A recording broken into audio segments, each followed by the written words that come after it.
আবারও রাজনৈতিক সহিংসতার সাক্ষী যুক্তরাষ্ট্র, তাও দেশটির প্রেসিডেন্ট ডোনাল্ড ট্রাম্পের ঘনিষ্ঠজন। বন্দুক হামলায় এবার প্রাণ হারালেন রক্ষণশীল তরুণ ডানপন্থী রাজনৈতিক কর্মী ও বিশ্লেষক চার্লি কার্ক। যুক্তরাষ্ট্রের ইউটাহ অঙ্গরাজ্যের একটি বিশ্ববিদ্যালয়ে বুধবার শত শত মানুষের অংশগ্রহণে আমেরিকান কামব্যাক ট্যুর অনুষ্ঠানে বক্তব্য দিচ্ছিলেন চার্লি। এ সময় হঠাৎ তাকে গুলি করেন এক বন্দুকধারী। গুলিটি এসে লাগে তার ঘাড়ে। পরে হাসপাতালে চিকিৎসাধীন অবস্থায় মৃত্যু হয় তার। এই হত্যাকাণ্ডের ঘটনায় নতুন উত্তাপ ছড়িয়েছে যুক্তরাষ্ট্র জুড়ে। স্বয়ং ট্রাম্প দিয়েছেন ৪ মিনিটের এক ভিডিও বার্তা। বলেছেন, চার্লির উপর হামলা আমেরিকার জন্য এক কালো মুহূর্ত।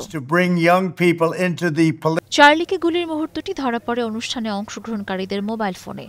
গুলির সঙ্গে সঙ্গেই কার্ক তার গলায় হাত দিয়ে চেয়ার থেকে পড়ে যান। আতঙ্কিত দর্শকরা দিক বিদিক ছোটাছুটি করতে থাকেন।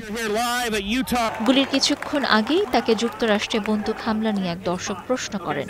সেই প্রশ্নের উত্তর দিয়েছিলেন চার্লি। এ ঘটনার তদন্তে কাজ করছে FBI এবং ATF সহ 4টি সংস্থা। তবে এখনো পর্যন্ত হামলাকারী গ্রেপ্তার হয়নি। মৃত্যুর খবর নিশ্চিত করে প্রেসিডেন্ট ট্রাম্প জানান, চার্লির স্মরণে জাতীয় পতাকা অর্ধনমিত রাখা হবে। সমালোচনা করেন উগ্র বামদের, যারা চার্লির মতো মানুষদের সহ্য করতে পারে না। এটি আমেরিকার জন্য একটি অন্ধকার মুহূর্ত। রাজনৈতিক মতভেদের কারণে সহিংসতা যখন ঘটে, তখন তা পুরো জাতির জন্য বিপজ্জনক। চার্লির কণ্ঠকে গুলি থামাতে পারেনি। আমরা তার চিন্তা প্রজন্মের পর প্রজন্ম ধরে বাঁচিয়ে রাখব। গুলিতে চার্লি নিহত হওয়ার খবরে ডানপন্থী ও বামপন্থী উভয় পক্ষের প্রভাবশালী নেতারাই ক্ষোভ প্রকাশ করেছেন। একই সাথে ক্ষুব্ধ ডেমোক্রেট ও রিপাবলিকান উভয় পক্ষই। সাবেক প্রেসিডেন্ট জো বাইডেন ও বারাক ওবামা দিয়েছেন যৌথ বিবৃতি।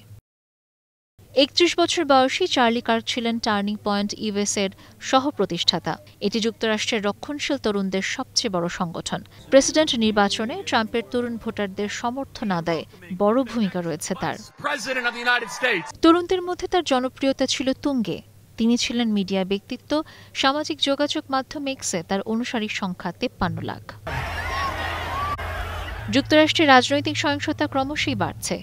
এর আগে গত বছর নির্বাচনী সভায় ট্রাম্পের উপরই গুলি ছোড়ে এক বন্দুকধারী। গুলিটি তার কানে লেগেছিল, তাই সে সময় প্রাণে রক্ষা পেয়েছিলেন তিনি। আর চলতি বছরের জুনে হত্যাকাণ্ডের শিকার হয়েছেন এক ডেমোক্রেট আইন প্রণেতা ও তার স্বামী। Sabina Sultana, star news.